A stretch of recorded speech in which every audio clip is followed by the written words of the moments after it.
After 2 weeks travelling across Japan and cycling 70 kilometers across islands, we'd finally reached the point where our energy levels were completely finished. Welcome to Fukuoka.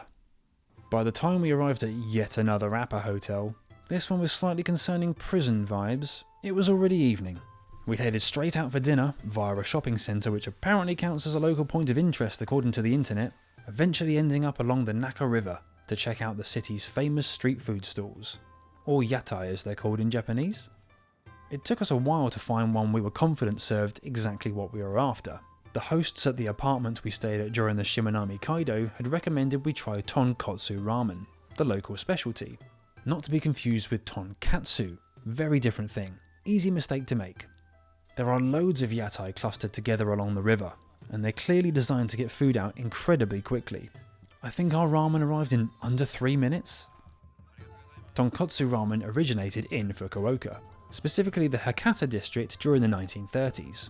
Unlike lighter soy or miso based ramen broths, tonkotsu is made by boiling pork bones for hours, sometimes over an entire day, creating its signature rich, creamy broth.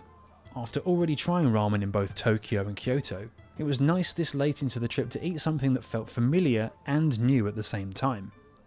The thinner noodles stood out immediately to me, and the pork was once again super tender as I'd come to expect in Japan.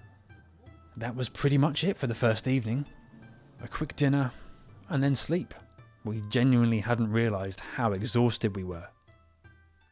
Good morning, Fukuoka.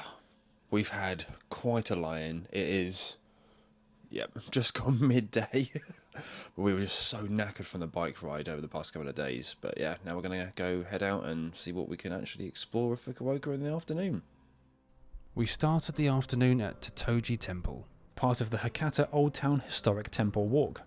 Founded in the year 806 by the Buddhist monk Kukai, one of Japan's most important religious figures, Totoji is the oldest Shingon Buddhist temple on Kyushu Island.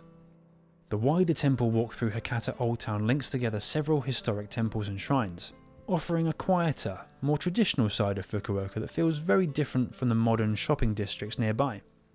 As beautiful as the exterior was, my favourite part of this temple was actually inside. Somewhere I unfortunately can't show you because photography wasn't allowed. A large wooden Buddha, or Daibutsu, is located on the first floor of the main building. It costs 100 yen to enter and features a mini museum under the statue itself. Temple number 2 of the day was the Kushida Shrine. Kushida Shrine is considered one of Fukuoka's most important Shinto shrines, and is best known as home of the Hakata Gaon Omakase festival, a huge annual festival dating back over 700 years. Featuring teams racing giant decorative floats through the streets. Honestly though, by this point in the trip, I think we were slightly shrined out.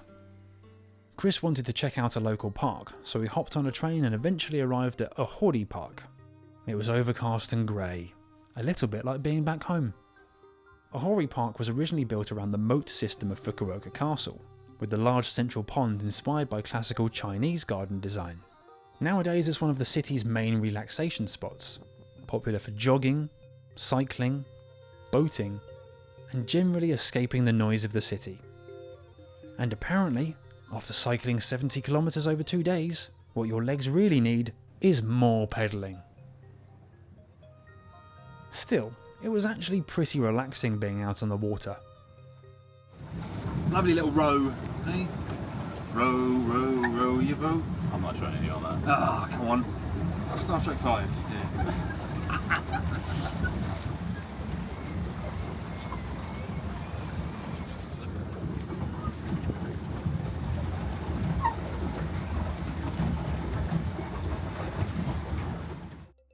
We treated ourselves to some ice cream and fruit cups before heading over to the ruins of Fukuoka Castle.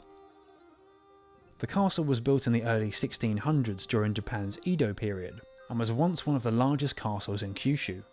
Much of the original structure was dismantled during the Meiji Restoration, leaving mainly stone walls and ruins behind today. Now it's essentially an open public park, and honestly, the main reason to come here these days is probably the views across the city. Before we knew it, night had descended on Fukuoka, and being by the sea, it's famed for its seafood. So we set out on a mission to find some excellent sushi, and boy did we. We chose Omakase, which roughly translates as "I'll leave it up to you," where the chef creates a tasting menu based on the seasonal ingredients and whatever they believe is best that day. Part of the appeal of Omakase is the trust involved. You're essentially handing over control of the meal entirely to the chef, with dishes often served one piece at a time at the perfect moment for eating. Everything we had was exceptional. Delicate, buttery fish that melted in the mouth, including tuna, yellowtail, golden-eye snapper, and horse mackerel, to name just a few. The wasabi was fresh and delivered the expected punch, and I think by this point, Chris's tolerance for it had improved. It was great being able to see the chef preparing everything right in front of us, and it was the best sushi I've ever had. For the tasting menu, plus some extra sushi and a couple of drinks each, we paid 9,328 yen, which is just over £44. For a meal of this quality, I'd say £22 each was a steal. Our final activity in Fukuoka was dessert from Mr. Donut. Yes, I know it's a mass-produced chain food, but the scent from one had wafted over us back in Tokyo, and we wanted to try it ever since. Alright, what's this? Original honey, or old school honey or something. And normal honey. Right, honey. first Mr. Donut.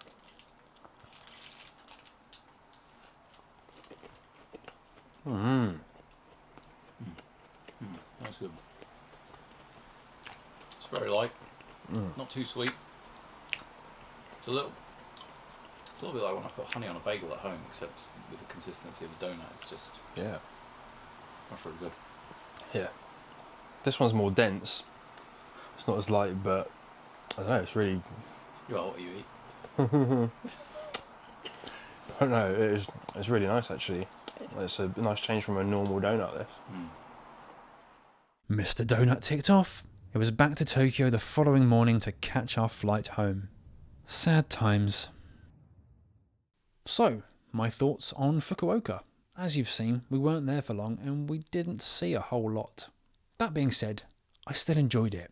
I'd say if Tokyo, Kyoto and Osaka are Japan on steroids, then Fukuoka is Japan off steroids. Still hustle and bustle about the place, but overall just a more relaxed feel, like a medley of the other cities we visited, just with the volume turned down a bit. I might do a final overall wrap up of the trip as a whole, not sure yet, but either way, Japan was a bucket list experience.